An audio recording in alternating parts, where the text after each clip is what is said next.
Congress party ने जयपुर में एक चिंतन शिविर का आयोजन किया था। मैं समझता था कि उस चिंतन शिविर से कुछ देश की समस्याओं के बारे में कांग्रेस का क्या विचार है, देश को आगे कहाँ जाना है, कोई उनका रोड मैप है या नहीं, इस सब बारे में तो कोई महत्वपूर्ण बात उन्होंने कही नहीं।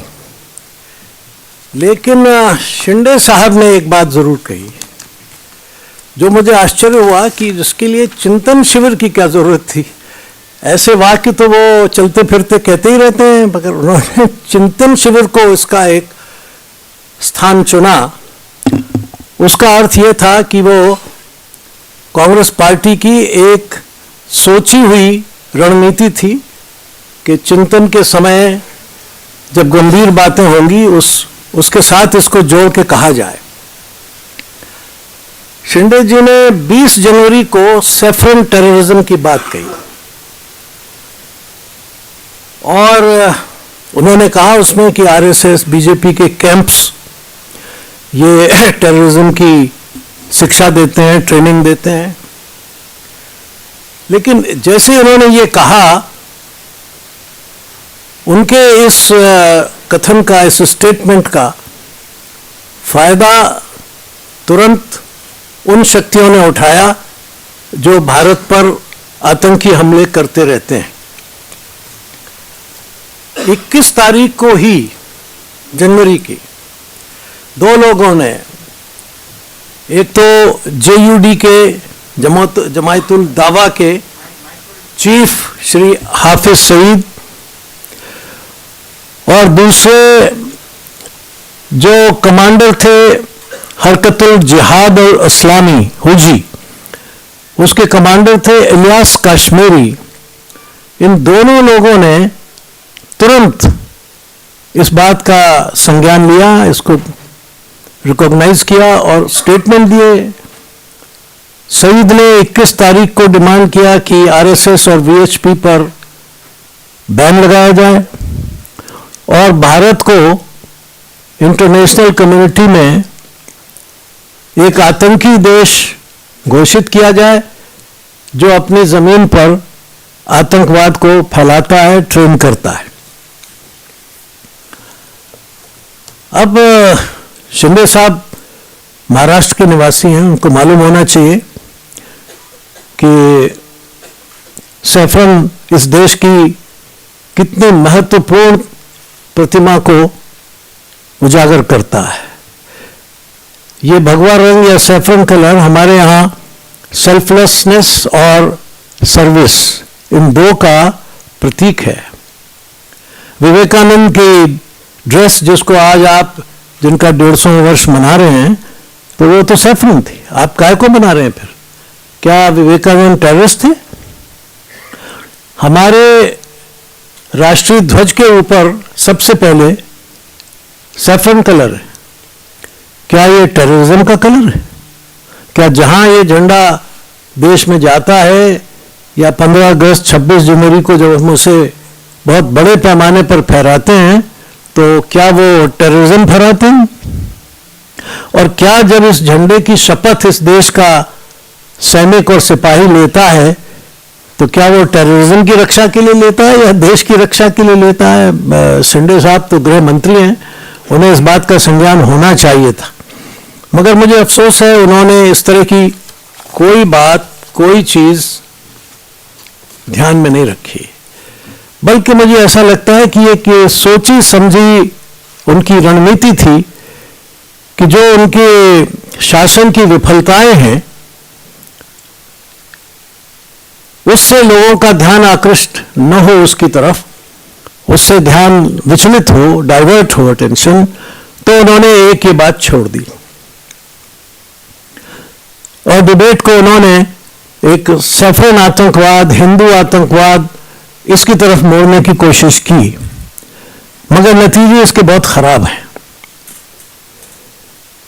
एक तो यह है कि झंडा या भगवा रंग हमारे देश की एक आइडेंटिटी है, हमारी अस्मिता है, हम उसकी रक्षा करते हैं। आपने उसको टेररिज्म के साथ जोड़ा, पूरे देश को आपने टेररिज्म के साथ जोड़ दिया, क्योंकि वो भगवा झंडा या ट्राई कलर तो सारे देशवासियों का है, हिंदू हो, मुसलमान हो, ईसाई हो, सिख हो, जैन हो, हर एक का झंडा है वो। तो आपने सारे देश की तौहीन की, बेइज्जती की। You have insulted the entire nation and the culture and tradition of this nation. ये हमारी कल्चर का एक निचोड़ है।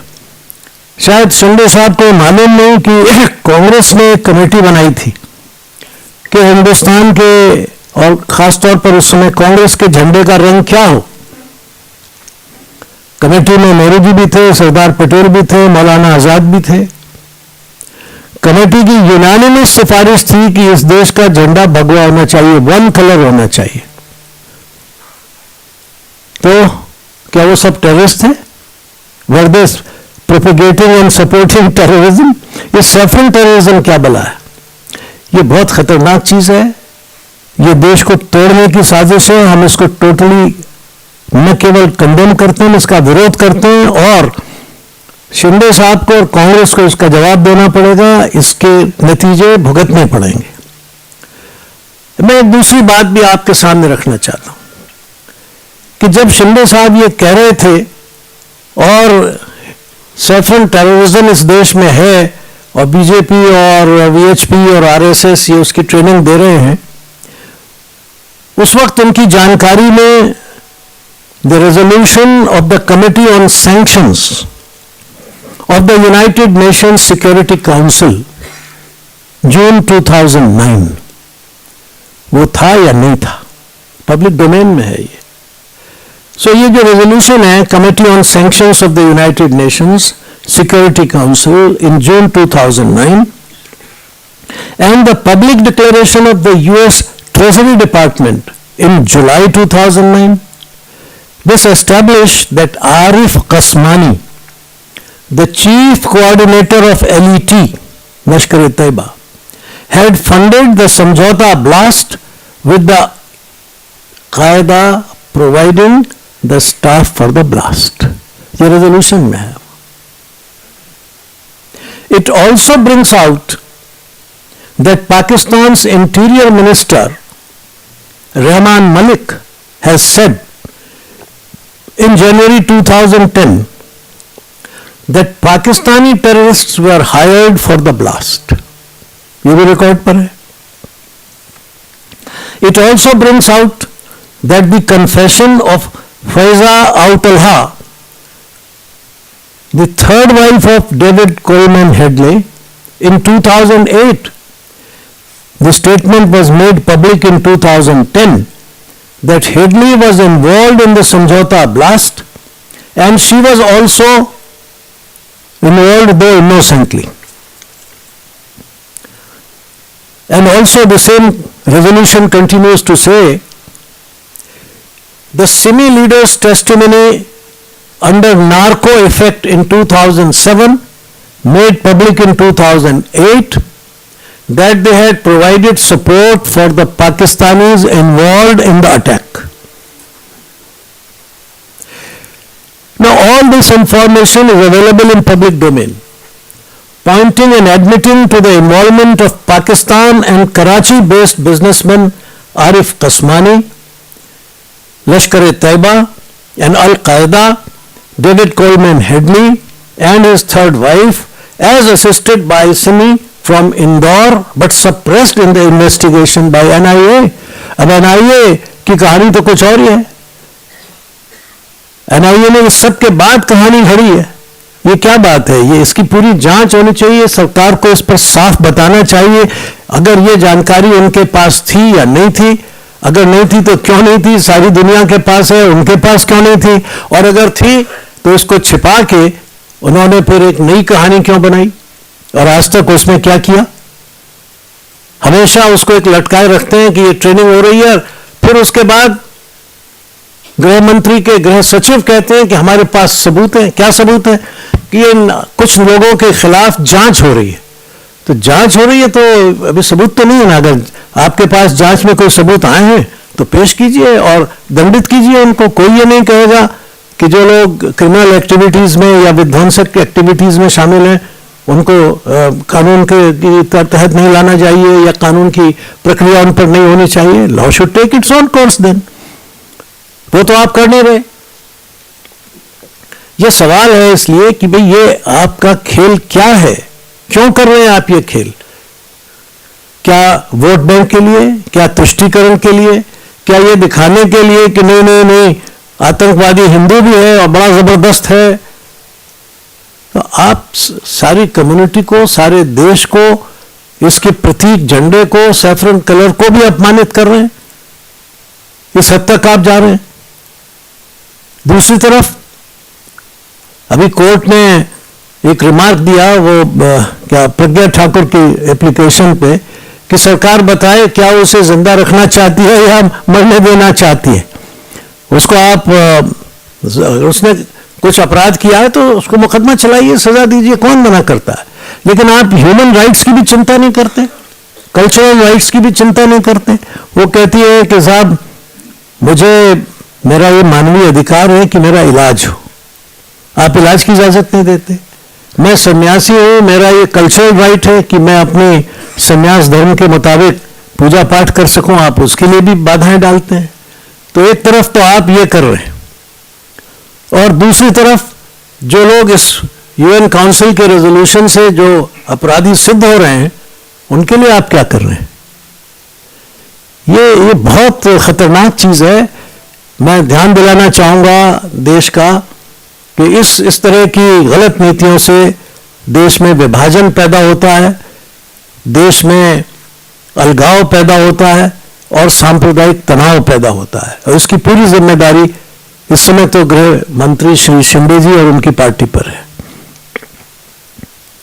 कभी कभी ऐसा लगता है कि जो सारी विफलताएं हैं उसकी तरफ ध्यान न जाए लोगों का। जिस तरह से सरकार आर्थिक क्षेत्र में विफल हुई है, जिस तरह से सरकार देश में सुरक्षा और शांति के मामले में विफल हुई है, सीमाओं के मामले में विफल हुई है, उसको देखते हुए लगता है कि वो इन सब से ध्यान बटाने के लिए इस तरफ ले जाना चाहती है। मैं अभी लखनऊ गया था, वहां मुझे बताया गया कि एक कोई रिटायर्ड जज हैं और कोई रिटायर्ड पुलिस के अफसर हैं, वो कुछ हस्ताक्षर करवा रहे हैं कि अयोध्या में जो भूमि विवादित है उसके एक हिस्से में कोई स्तंभ बना दिया जाए। कैसे हो सकता है? मामला सुप्रीम कोर्ट में पड़ा है, रामलला का मंदिर वहां विद्यमान है। अब ये नया क्यों लाया जा रहा है, कि ये क्यों उठाया जा रहा है ये सवाल? फिर वही, ताकि ध्यान इधर से विफलता से हटके उधर चला जाए और लोगों का ध्यान वास्तविक जो सरकार की विफलता है उससे हटके दूसरी तरफ चला जाए।